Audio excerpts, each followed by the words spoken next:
Hello and welcome. My name is Danielle. I'll be your host as we discuss Awakening Starseeds Beyond the Stargate Volume 2. Today we have a very special guest with us, Maya Verzanilia, aka Maya the Shaman. She is a modern Lemurian shaman, healer, and creatress of the original healing modality called Lemurian Code Healing. She is the author of Awakening Starseeds, book volume 1 and 2, and a creative writing coach. Coming from a long line of Indigenous healers from Maharlika, the Philippines, Maya presently lives in the Appalachian Mountains of North Carolina in America as an intuitive empath, where she practices her healing arts and has been drawn in from all over the world by many clients. Maya provides transformational coaching and healing services to her clients in the comfort of their own homes. Her purpose is to awaken the dignity back into humanity and to remember their mission and find purpose in their life. Welcome, Maya. Thank you for being here today. Well, thank you, Danielle. It's an honor to be here with you. Yes, absolutely. We're excited to hear about the Awakening Starseeds. Could you please tell us about your chapter in Awakening Starseeds Beyond the Stargate, Volume 2? Yes, it's about my Lemurian inheritance. It's about my indigenous family and people and the mystical journey I've taken there and my direct Lemurian initiation. And what stood very strongly in this story is my meeting Isa, who is an authentic Lemurian that lives at the foot of a mountain in Laguna. Now, the story is so intense because when I met her, it was just pretty intense and shocking because my entrance to finding her was quite difficult to start with, but also out of this world in a way, Mhm. because I have to search for where her place was located, and I didn't know where it was. And there is only one transportation that has to go to this specific area, and I don't even know where it's at. So I'm in search for Lemuria. That was my goal. And to find her was pretty much miraculous in my journey because I was led to discover where she's at without having the accurate map where she's located. And when I met her, we got into this space almost like meeting. My meeting with her was a very not many people can truly understand the mystical part of Lemuria, but um, there is an essence and vibration in the ethers that when you meet a true Lemurian, I'm talking about, the lineage that has started from the very beginning, who came to planet Earth, and there is that lineage that exists. And these beings have powers that we don't even understand, Mm.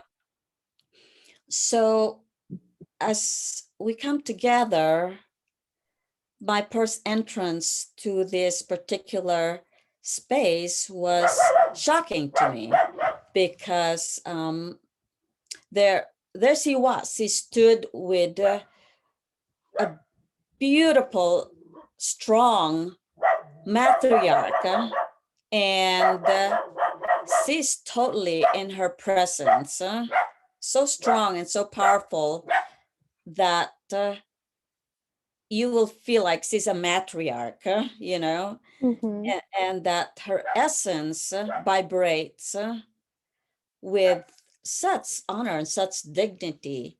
And yet, in spite of it, there was this particular scene where there was a man floating in front of her and he was What? levitating across the floor in a Wow. horizontal way. And he's unconscious. And so that was like a shock of seeing this powerful woman, and this man was in front of her, just a foot away from her, and he was levitating.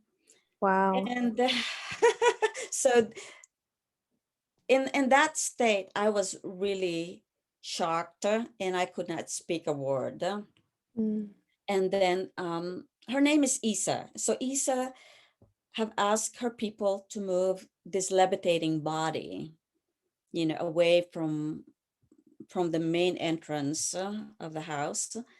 And so elders who were there that were very serene, peaceful, kind, one of them came to me and whispered to me that this was meant for me to see this event. Wow. And that man is supposed to have the power challenge with Isa. So he was Isa's enemy. Mm. And at that moment, he she has proven to use our power. That's how I can say it. And for him to realize that, you know, he belonged to the other side of the equation, which is light and dark are playing in this planet Earth. And so that took place in a very hypnotic sense for me to encounter that. Mm-hmm. So anyhow, that that story is truly, something that it's sometimes when I go into that space and time, it almost puts me there, where I Right. can hardly speak and I can remember what took place. But the big part of this experience is really for me to remember my Lemurian heritage. And when the body was gone, Isa came and had face to face with me, and she spoke directly about who she was in relationship to her mission. Yeah. And so she spoke about her father, who is, a portal holder, kind of more like a very mystical shaman who is able to open the mountains and have to go inside the mountains with a portal that leads into the inner earth through the Pacific Ocean, because it leads, there's a gateway for some reason that she talks about it. It's very mysterious to me. But to make the story short, I discovered so much about my remembering about what Lemuria was all about. And maybe the best thing for people to do is to just read the book, because I think they will get a better understanding about my story. I'm in chapter 2, Descendant of Lemuria, and so that would be, a little bit of a surprise for them to kind of just be able to read it for themselves, because it's a long story. And I think this will help people to really want to get this book, especially now that we just had it up in Amazon's, and we happen to be the #1 new release in Amazon. So I'm encouraging, listeners to get the book and read about it. It would be wonderful. So, Yeah, you know what? I'm really excited too because it's so magical. And I think that a lot of people that may not be familiar too with it, it'll help, you know, connect and bring back the magic in their mhm, lives because this is real. And this is a very special frequency that's being brought back to, raising the consciousness of Earth. So, mhm. yeah, I know. I was excited to see you guys are #1 right now for, Yay! so it's exciting. You were also in volume 1, sorry. Mhm. Could you also tell us a little bit about the first book? Wow, the first book was really all about the healings that Rada and I have been doing when we were in Los Angeles. And we have a healing center there at one time. And so a lot of things has been happening there. We also have found this very mystical place in Los Angeles where clients were back-to-back sessions when we were living there in Los Angeles. Mm. And it's so mystical that my relationship with my great great grandfather Don Pedro has been a great part of that one too, because he comes to visit us, and you know he comes by knocking in the walls or the window or the refrigerator. I mean, he's an ancient Lemurian spirit, Wow. and he's very mystical too. And just like the father of Isa, who can open mountains, now Don Pedro is a mystical shaman, and he can fly on a bubble, and that's what my grandmother told me about him. Mm. He can move from one place to another. There is no time in that process.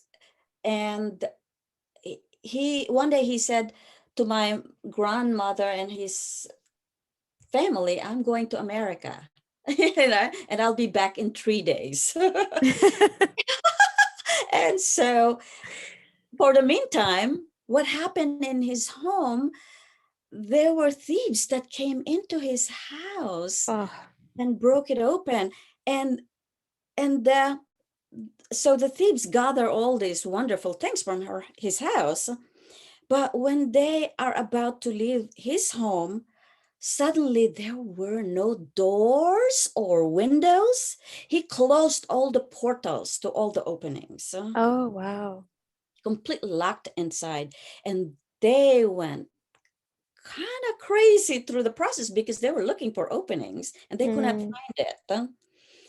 And to the point that when Don Pedro arrived at his home, he knew exactly what was happening. So he has invited a police to come with him. He acted like a normal human being. And when he opened the doors and windows again, these thieves were just, why did you just come now? And they were like so filled with tears and confusion because they entered the wrong home. They were trying to steal from a mystic, a shaman, and Wow. they didn't succeed. So, anyhow, Yeah. the whole story about it is that Lemurians carry this mystical energy with them.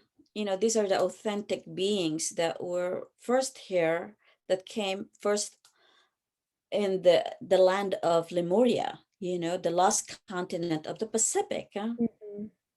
And now we're kind of coming back to remembering that. And for me to be able to hold the sacred knowledge that come directly from my great great grandfather, Don Pedro, I feel so honored and humbled to be that person who can tell the story about the authentic Lemurians. Yeah, so grateful to have you and to be able to hear your lineage, the story and everything Mm-hmm. that you're bringing into public eye. This is beautiful. In fact, you've been invited and to be into two different documentary films for Hollywood Film.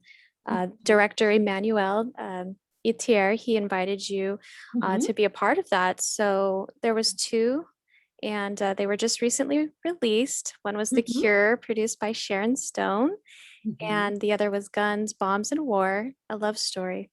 So, could you tell us a little bit about those and your experience having worked with them? Yeah, it's such a great opportunity. And they just I don't know how they found me, but for some reason it's all cosmic. So in the film The Cure, produced by Sharon Stone, there are so many wonderful people, including Deepak Chopra. Mm. And it talks about all these ways on how to bring healing into humanity through alternative means.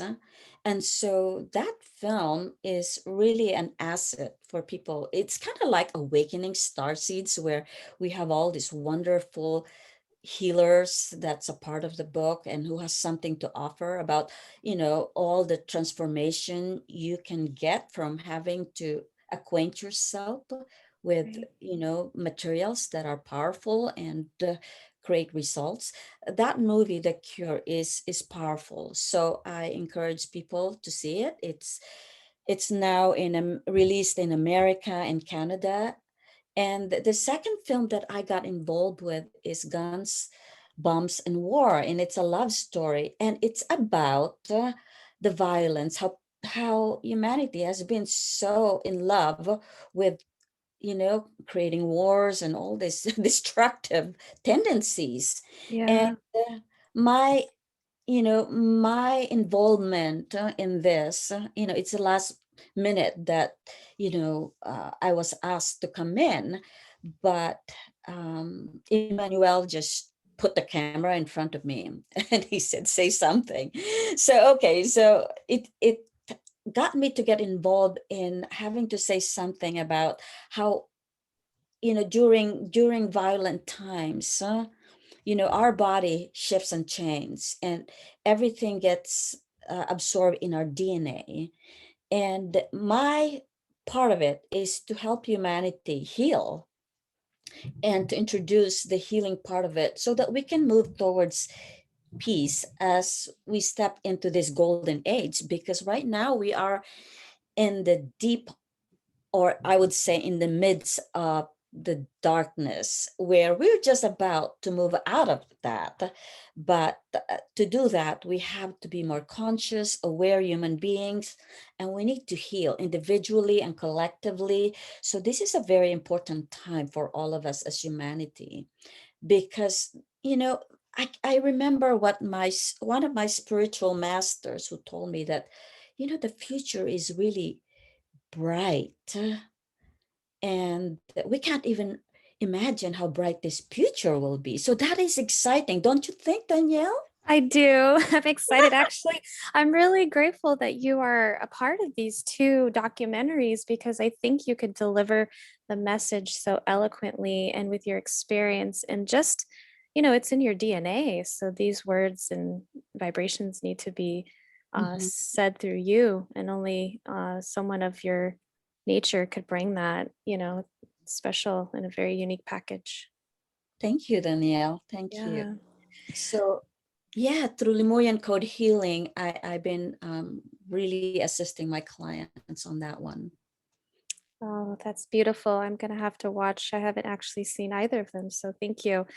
Um, I also heard that you have two books that are in the works and that will be coming out next year in 2022. Could you tell us about them? Yes, one book is called Descendants of Lemuria, Hmm. and it will be a memoir unveiling the lost lineage. And so I'll be talking about stories about my family and my people and the land and the mystical aspects of it. Because, to tell you honestly, Danielle, my people, now called the Philippines, don't even know the word Lemuria or Mu Oh. because it's been hidden so deep Hmm. during the colonization, when we were taken over, you know, it's been like all the sacred shamanic temples and priestesses, all the temples has been replaced by churches. Actually, they put the churches on top of all these power spots and then Oh. forget about our lineage. And because cross and sword were brought into the indigenous land, the fear has been used to dominate, which is a sad Yeah. story, because the indigenous people were very loving, very open, very hospitable. They're willing to share, but to be in that state of trauma, Yeah. then it goes back to this. I feel like this guns, bombs, and war story, Mm. how we gets taken over by the violence that never seems to end. And hopefully this will end soon, because we hope to move into the stage of awakening where we humanity can transcend the duality and really truly activate the very best part of us. So we're all learning in this process of learning what conquering has done to our physical environment, to our psyche, and to our spirit, and the traumas that has caused. So, in the Descendants of Lemuria, this book really unveils, the Mm. stories about trauma, what people go through, what I have gone through personally, my family has gone through, the mixing of blood, because I myself is a mix of indigenous blood, a true Lemurian, mixed with Spanish, Indian, and Chinese. Oh, So it's we've been mixed through the ages. yeah. So it would be good for even my people, for the what we call the Filipinos right now, to understand what has taken place and why we are the way we are, and that would be a revelation. And the second book is Lemurian Code Healing. And this would be the sacred stories of healings and remembrance. Mm. And some of the stories will be stories by my clients that has taken healings for me, and what has taken place, how it transformed their lives, and how it can help, whoever wants to heal, shift. So that the books would, will heal, help beings who'd like to be open to knowing more about Lemuria and the healing aspects of it. Wow. Oh my gosh, Maya, that is so beautiful. The awareness that you're bringing into humanity and just the sheer like love behind what you do. It's such a birth of true, creative love for humanity because there's a lot of pain and fear and trauma stuck, from the actions of our ancestors. And it's heartbreaking, and but at the same time, very hopeful for the future. And Yes. we need to, you know, awaken as a humanity, but also um, our own people, so thank Right. you for articulating in the way that you do as Mm. someone who has not only the personal experience um, hands-on. So that's special. Oh, thank you. Thank you, Yeah. Danielle. Well, you had the experience about Lemurian code healing as well. So, Yes, it's beautiful.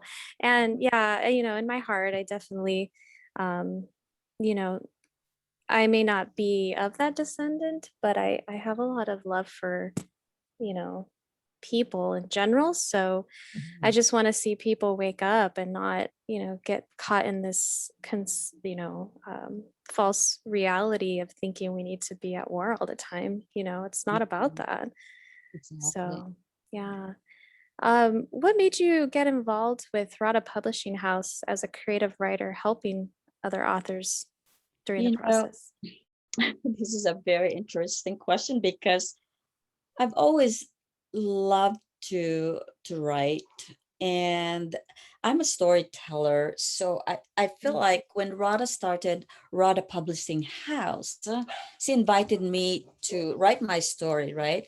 And then she asked me to help some of the authors who have difficulty in coming up with their stories. So I became a healer for them, and I help them ease out the stress that they're feeling, or Mm. having to say the words that they wanted to say easily and effortlessly, because they were feeling apprehensive. It's very sensitive when people talk about their personal lives, and it's not so easy to open up to the reality of what they want to share.